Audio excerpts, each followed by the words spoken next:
It's the 22nd of January 2022, and one of the biggest scams in Minecraft history is about to unfold. With the recent hype surrounding NFTs in the mainstream media, you're looking to potentially make millions of dollars through investing in the right NFT project. You can't invest in projects like the Bored Ape Yacht Club or CryptoPunks since you're broke. However, after scrolling on Twitter, you find a project that piques your interest, Blockverse.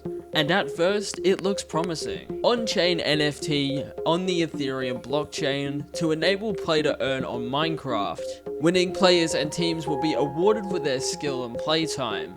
Experience the thrill of factions like no other. However, whether you knew it or not at the time, Blockverse would later end up not only failing, but also turn out to be a massive scam, just waiting to be uncovered. Welcome to the Parallax channel. In today's video, we're going to be covering the downfall of Blockverse, and how the founders managed to make $1.24 million in just 8 minutes. Throughout my time investigating Blockverse, I have found a story filled with greed, manipulation, doxing, and so much more. But before that all went down, you first need to understand why someone would even invest in Blockverse to begin with. Back in 2022, NFTs were everywhere. Mainstream celebrities from Post Malone to Jimmy Fallon were promoting them. They look like they could be friends. They're buddies.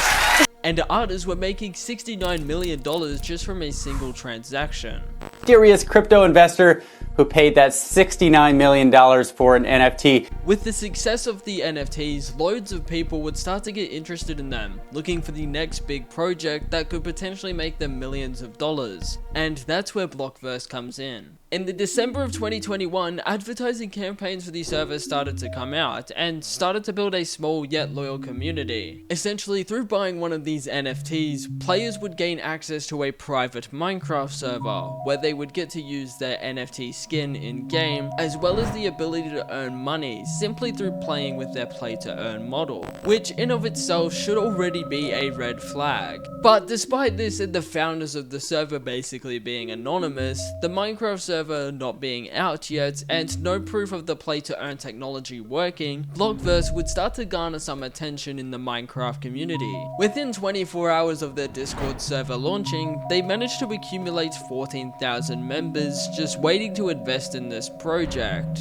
And at the launch of the project, the NFTs cost around 0.05 Ethereum or $124 at the time, which didn't seem that bad considering this JPEG image of a monkey was sold for millions of dollars, and everyone else was looking for a piece of the pie. So now you know what the project was, the advertising behind it, and why people invested in the first place. What exactly happened on launch day? Well, on the 24th of January 2022, the project would officially go live. The Blockverse Twitter account would tweet, "Our public sale is now live. 6,700 out of 10,000 have been minted during our pre-sale, meaning 3,300 mints are left for the public, 4 max per wallet," creating a sense of FOMO in the community. Subsequent to this, within 8 minutes of the launch, 10,000 NFTs would be sold, making the founders millionaires. However, it wasn't smooth sailing and was also extremely sketchy, with one user commenting,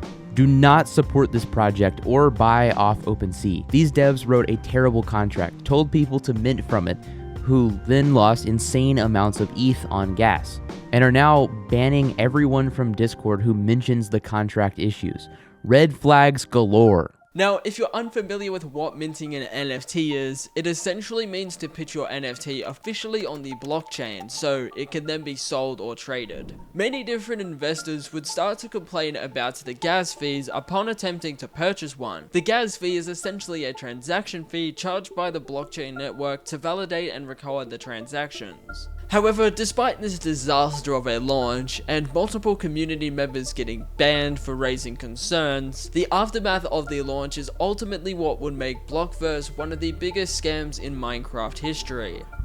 Approximately 5 days after the launch, the founders would go dark on everything. They deleted their Discord server, took down their website, as well as the Minecraft server that people paid to join. They would also put out this shocking statement.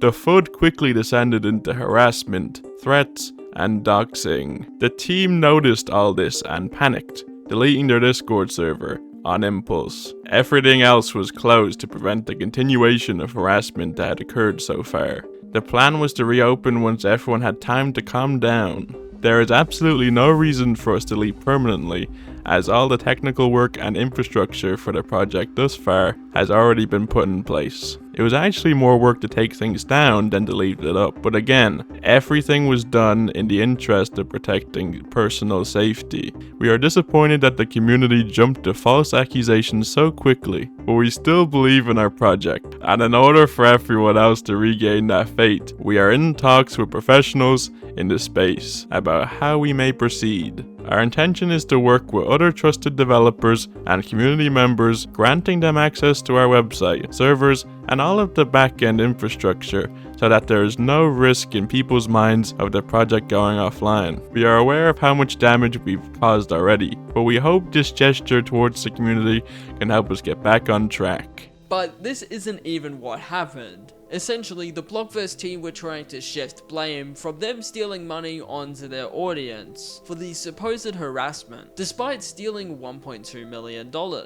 In my opinion, the most shocking part of their statement was them saying they were giving access to the community. Instead of trying to actually deliver on the promises made, they would then later hand the project to their audience. Whilst this may seem like a good thing, the only real reason they did this was to potentially avoid any legal troubles that may incur as a result of stealing the money. Subsequent to the project being rug pulled, a Discord server would go live, archiving a lot of the aftermath, such as this message from one of the investors. Cash, keep in mind, you had a legal contract in the form of a white paper, plus the actual game and server. By taking these down, you have failed to fulfill your obligations and are breach of contract. To be honest, it's just a matter of finding you and serving you with legal paperwork. We already know who Tyson is and where he lives. It's only a matter of time before we dox the rest of the team.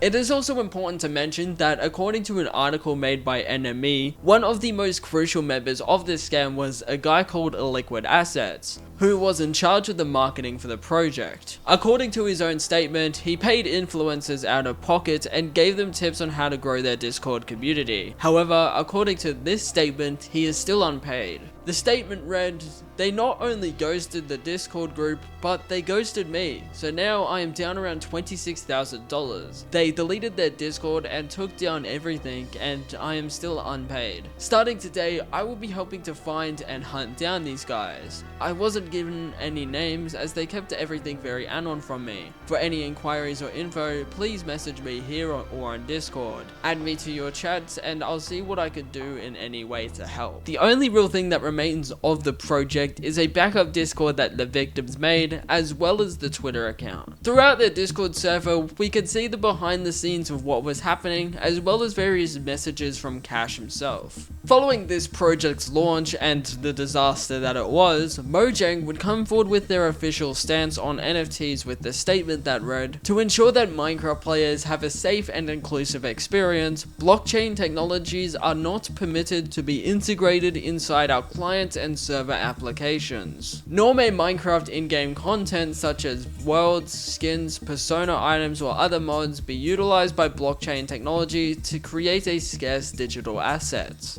Overall, the Blockverse project is a lesson in integrity. Before making a financial investment, make sure you know who the people are. You can trust them and they're not advertising some crazy return on investment. Because, let's be real, if it's too good to be true, then it probably is. Thank you for watching this video. If you're interested in what happened to Iskal85, click on screen now.